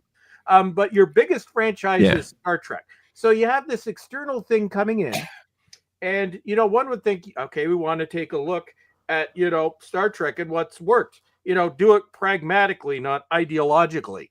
And if you look at it, you'll see, okay, this is hated except for these two things. Oh, and the only thing that was not entirely, but almost universally loved was Picard season 3. And Kurtzman had almost nothing to do with this. They had this person named Terry Metalis, who also was involved with TNG 30 years ago. So it's like, okay, so you need a showrunner. You need somebody who knows what he's doing. Well, you got Terry Metalis. Let's bring him over, and we'll do more of this. And Kurtzman, just buy him out. How hard is it to buy out his goddamn contract? You spent $80 million on this. Buy out his contract. Take him out. Ban him from How much? I bet 80 million could have bought out of his. How much could his contract be? Well, it's got to be close to being. Or when was it last renewed? Which nobody understands. It was a few years ago, and we went, what? Yeah, another 5 years. Make him go away. But it's that you hate money. People love Picard. Not only do you have idiots working there, but they screwed up the fucking Blu-ray. Really? What did they do with the Blu-ray? They put in test footage for some of the episodes. Oh, yeah. Well, it was for one effect shot, but they did do a replacement disc because I have the replacement disc. I got the crappy release disc.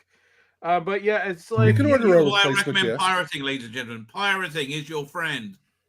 You can get the replacement disc, Chris. You don't get ripped off that way. Like if 2 you years later. It. Yeah, he's got a point. I might try that.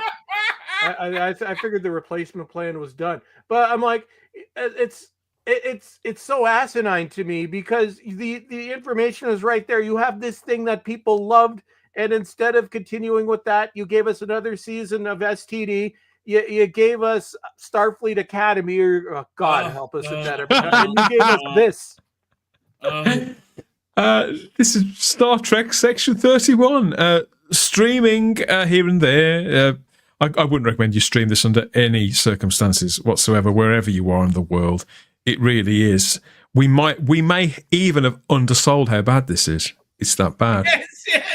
Yes, that's true. I actually debated doing one of my parody videos on this, but I can't do it. It would literally for something this long, it would be spending 24 hours minimum in total with this. And I'm sorry, I can't. No, I'm just no, I can't do it, folks. Like Chris, you hated the Strange New Worlds musical episode, right?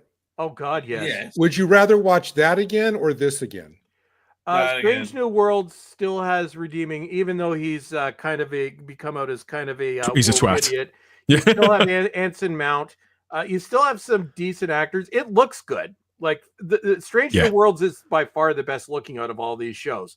I would watch the musical episode over this any day. And the musical episode until this was probably the worst thing I've ever seen. Now I'm saying this as somebody who has not watched the last 2 episodes of Discovery, and I only lasted, I think, 3 episodes into season 3. So I don't know how bad that is, but I've heard stories. But as far as I could tell, this is bottom of the barrel. This is horrific. Chris, I can honestly say this is probably in the top 10 of worst things I've ever seen. Literally throughout my entire life, worst media I've ever sat down and watched, certainly from start to finish. I'm because the other things that are really bad are things that are funny in retrospect. Like Battlefield Earth is terrible, but it's so terrible it's fun to watch. Madam Web already has a cult following because it's so bad. This is, you're right, it's not so bad, it's funny. The only reason to watch this is if you don't believe us. No, the only reason to watch this is to see how bad it actually is. And stick with it. because it gets worse. This is Okay, if you commit to watch it, you stick to the end, mate. Right? You go through the because it gets. You go. It can't get any worse. And then fuck me, it gets worse. I'm trying to think if even the 13th Doctor was this bad, and I think this might be worse. And that's This is worse. This is even worse. Yeah. Despite the fact that it's considerably shorter. Does anybody want a quick white pill? Sure. Yes. Sure. Why not? William Shatner turned 93 a couple of days ago. Oh, there you go. And doesn't he look great on it? Oh, You know, William Shatner. For everything, for the, he's undoubtedly a complicated man. For everything that he is, says, and does, and I'm sure that most of it's true. This guy's a real legend. Yep. A proper class act, a genuine hero from a series which is never going to be forgotten as long as there is media and television and Western culture, certainly, which will probably be about 15 years. His other shows, but Boston Legal, Rescue 911, TJ Hooker. But just looking at that picture, how is that man 93? Like, honestly, and you look at looks great, doesn't he? recent interviews, he looks like he's at most in his 70s. Like it's yeah. Well, wow. He when he went to space, was it a couple of years ago? He was 90. His reaction was genuine and so emotional. He was profoundly affected by that. I'd forgotten about that. He's an incredible man all round, and yeah, I know he charges a fortune for a 5-second photo or whatever it is. Yeah, he's one of the few who actually deserve the $400-500 he charges. He deserves it. Yeah, exactly. He is a legend. He is a living legend. Can you believe, Dan, we had 2 living legends in the same week having a birthday, William Shatner and Tom Baker. Yep. And the funny thing is, they were my 2 childhood heroes, and they're both still around in their 90s. Now, Tom Baker, he still has his wits about him, but he does look his age now. William Shatner, like, I don't know what kind of mutated genes he has, but it's like I've known people in their 90s, and like it's not often that good, is it? No, and it's not as if this gentleman has always lived well, is it? After Star Trek, he fell on hard times for a few years, keeping in his car, all sorts of stuff. So he hasn't always had it easy. No, and he used to be a multi-pack smoker as well. I think it was during the original series that he quit. No, he was in his 30s when he quit, because one of his daughters didn't want him to kiss her because he had cigarette breath, and William Shatner's like, well, that was the end of me smoking. But no, he was a multi-pack a day smoker. So quit, people. I quit. And I was a multi-pack a day smoker once. It does do wonders, and you could live to be 93 and be like William Shatner. And we all know about the hair plugs. It's obvious by the 80s, but I would have done it. Yeah, I would if I was him. To put things in perspective, our, thank the Lord, now ex-president is 10 years younger than this guy. Wow. Funny. That does put it into perspective. Happy 93rd birthday to William Shatner. Hey! By the way, you should know your new president, his approval rating has skyrocketed since his inauguration. Oh yes, and Rabbi, there's actually a very good chance he will soon be my president. You guys actually want that? I can. Canada didn't before until this past week. But everybody I talk to, because our country is just so ruined, the sentiment among a lot of people I've spoken to is like, that's the only way we're going to fix this mess. So, Gary, we may be fellow patriots soon. Well, Chris, you're going to have to take the American history quiz before we let you in, but I have faith in you. No, you know what? When you become Will Shatner need to take it as well? And that's what we've got to ask ourselves. We've got one more thing I wanted to talk about very, very briefly, but we'll leave that there for now. Commiserations to anybody else who's suffered Star Trek Section 31. Happy birthday to William Shatner, and we'll see you in the comments with more reviews of that. But I did want to ask Chris another question, so be right back here in a moment. How did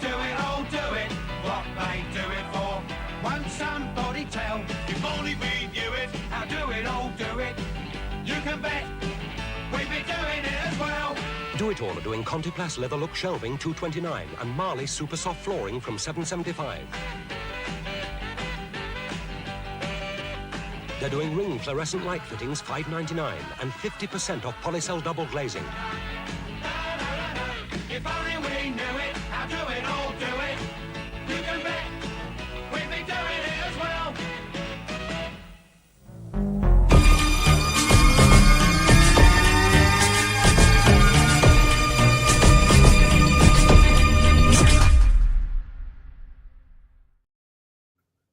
Love that. You're probably wondering why I played that advert. So has it got any geeky connections particularly? Well, no, it's just that I really like it. And That's I hadn't seen it for a while. That was awesome. But the Valyard was doing the voiceover, everybody. Now, what I wanted to ask you was, yes, so we're all physical media enthusiasts generally. The rabbi's more of a streamer, I think. But we're all into media in one form or another. This week, Chris, there has been a news story that's broken about one format in particular, about Blu-ray. We're all, well, you and I are certainly Blu-ray collectors, and Gary too. But apparently, the demise of physical media, some people would have you believe, is inching its way closer to us because of Sony. So have you heard this news? Oh God. Okay. Any journalist that reported this as being the end of Blu-ray needs to have their journalist credentials taken away and needs to be put in the idiot bin. What's happened? And a lot of it is clickbait. Okay. So Sony is not getting rid of physical media. What Sony is getting rid of, and this was actually announced a year ago, actually, I was going to bring this up, and I'm glad you brought it up because I completely forgotten about it. But I was like swearing when I was seeing media outlets not even read the press release. So no, what they're doing is they are discontinuing. And again, this was announced a year ago. They're discontinuing recordable Blu-rays, a format that never took off because by the time recordable Blu-rays had been announced, physical storage on disc-based storage on computers had been replaced with flash drives. So no, they're discontinuing recordable Blu-rays. I see. Sony is, and everybody was misreporting this. So I'm BDRs. Thank you, PD Rich. BDRs, BDRWs, and there's a third format as well. They're recording a format that honestly I was amazed to find out it's still around because this thing flopped. Recordable Blu-rays in laptops only lasted about a year, and they were discontinued over a decade ago. I didn't even know you could still buy these drives. So they're getting rid of something. The only people that would use those are bootleggers. And even this didn't take off as a bootleg format because it was more expensive than buying the Blu-ray in the first place. So this is my clarification right here. Sony has clarified this, saying, no, this does not. Okay. Let's put this in picture in terms of physical media. So in terms of physical media production, the market is completely owned in terms of players by Sony and Panasonic. Sony has a vested interest in Blu-ray. Sony also now owns the Disney contract for Blu-ray, which that was formulated last year.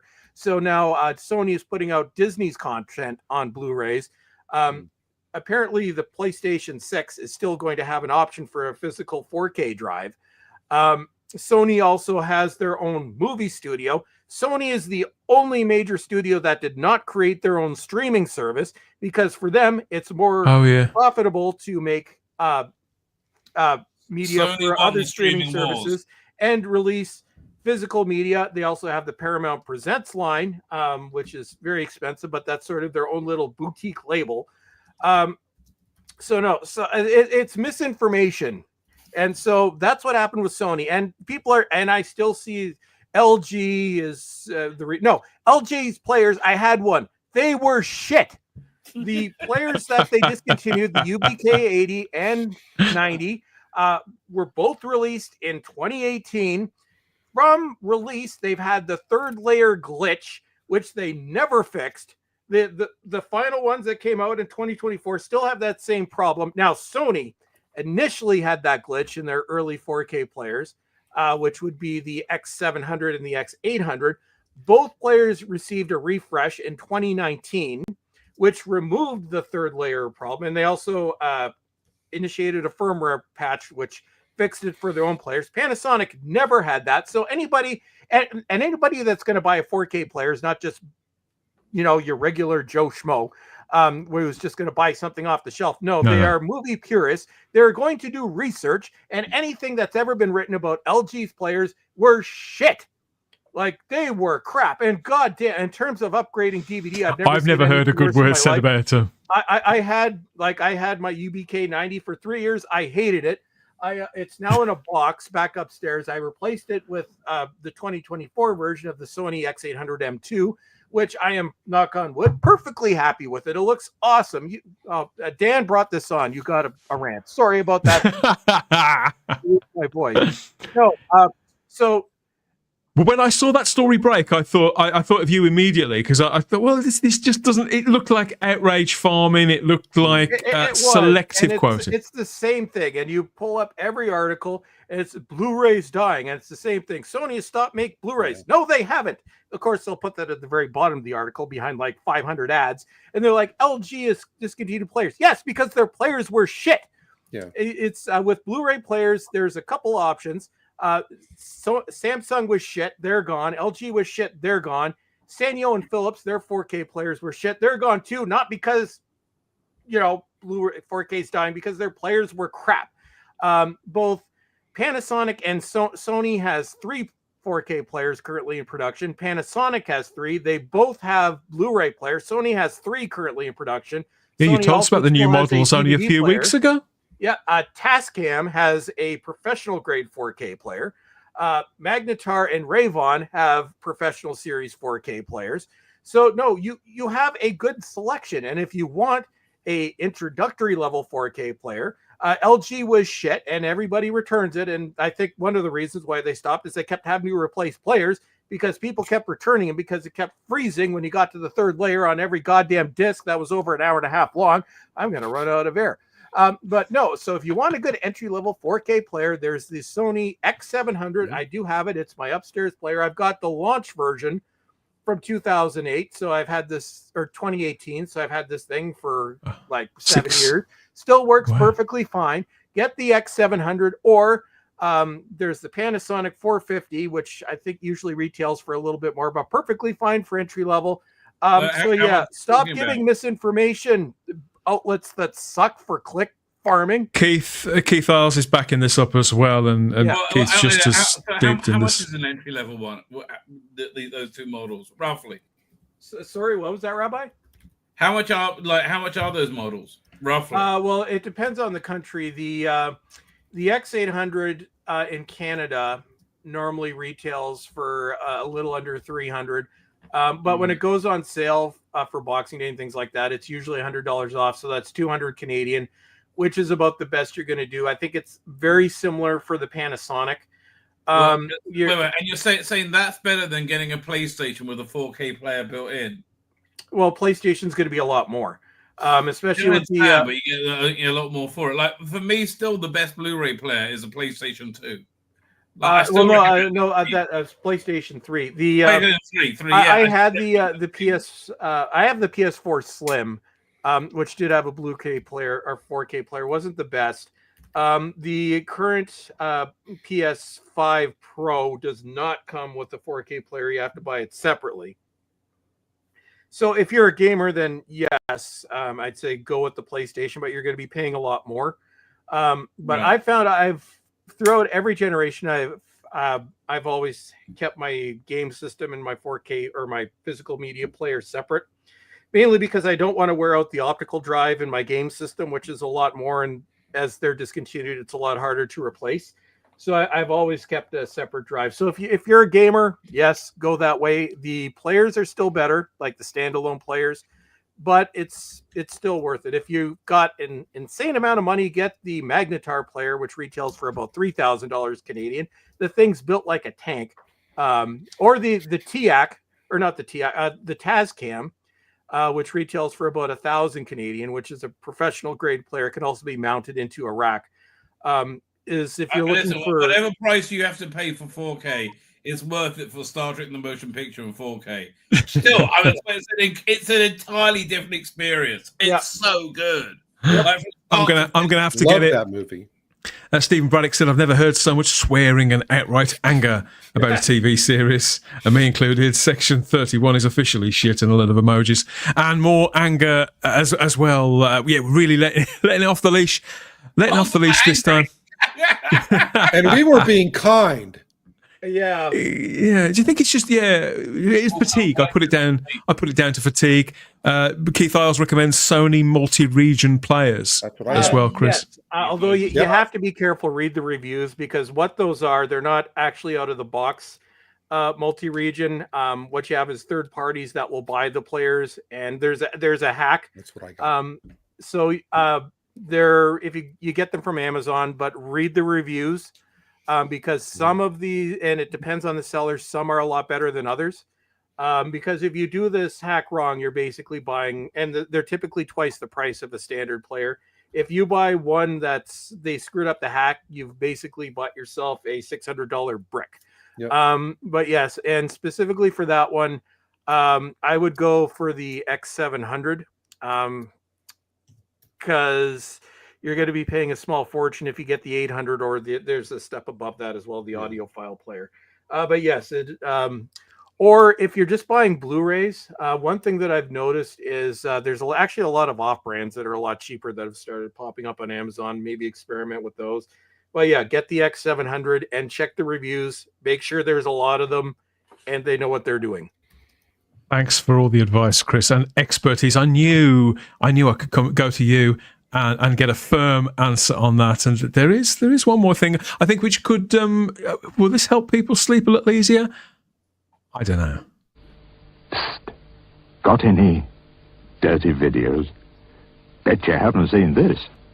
The Scotch Video Head Cleaner. It cleans up dirty pictures caused by dirty video recording heads. Oh, glory. Look at that bone structure.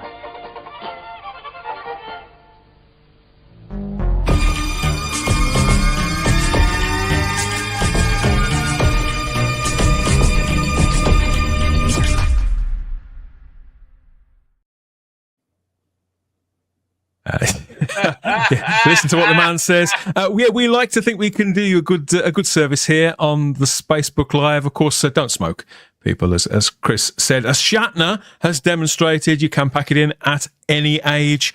Don't be like Marlon. But yeah, if you want, that's the first round of advice. But we do have some more advice to part with about more stupid stuff not to do, as befits these legends from the past, in the form of public information films or PSAs, public service announcements for international viewers. And I don't think we couldn't disappear really without playing this one, Chris, and sending people off to bed in Britain, particularly with a colourful sort of image left in their minds. Yet again, you found absolute nectar here. Do you want to preface this one? Yes. So this is part of the Quebec Road Safety series, and this one comes in with subtitles because it's French.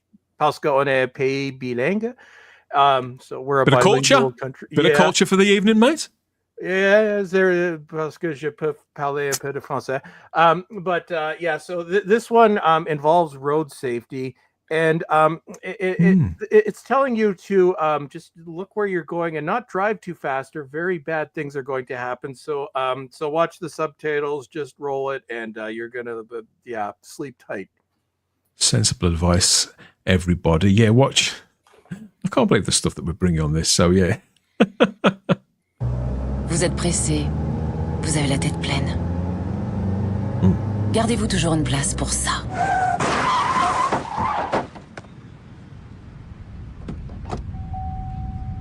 Ouch. Tout peut arriver dans une zone de 50 km/h. Ne l'oubliez jamais. Ralentissez.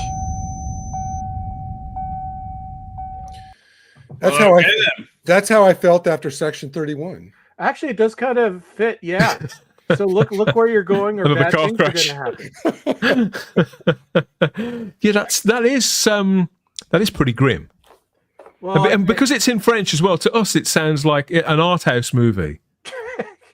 Yeah. Well, Well, there, like I said, there are certain patterns. Like the Alberta likes punching ladies, and Quebec likes mangling people in car accidents, and Ontario just likes watching people get killed at work. It certainly does. I mean, it was pretty explicit, pretty gruesome as well, Rabbi. A lot more visceral than anything that Alex Kurtzman has delivered as part of Star Trek. Kind of a little bit like that Luc Besson movie Subway, which I like a lot. And that's also another good TV. I don't think that's had a 4K upgrade, but that's a great looking movie. Subway from the early 80s. It's all in with French, Christopher Lambert in. but it's like that. It really is. You see, it is this unique auteur director style emerge, right? It starts. Back then, in those days, it was Christophe Lambert. Now he's Christopher Lambert. Remember the him? only one. Right. It kind of reminded me of that. And I really liked that movie. It had Jean Reno in it as well. He was always like the creepy guy. He was in Mission Impossible 1 as one of the rogue agents. He's it did kind of feel like that. That art house feel to it. Being an 80s kid, obviously, I always drive safely, even if what I'm driving isn't always safe. I've got one of these now. This is how I get about. Oh, yes. There you go. How do those things get made? What could go wrong? Nothing's going to go wrong. What's the gas mileage on I couldn't that? convince people to drive them. They were ridiculous. They were almost as ridiculous as Section 31.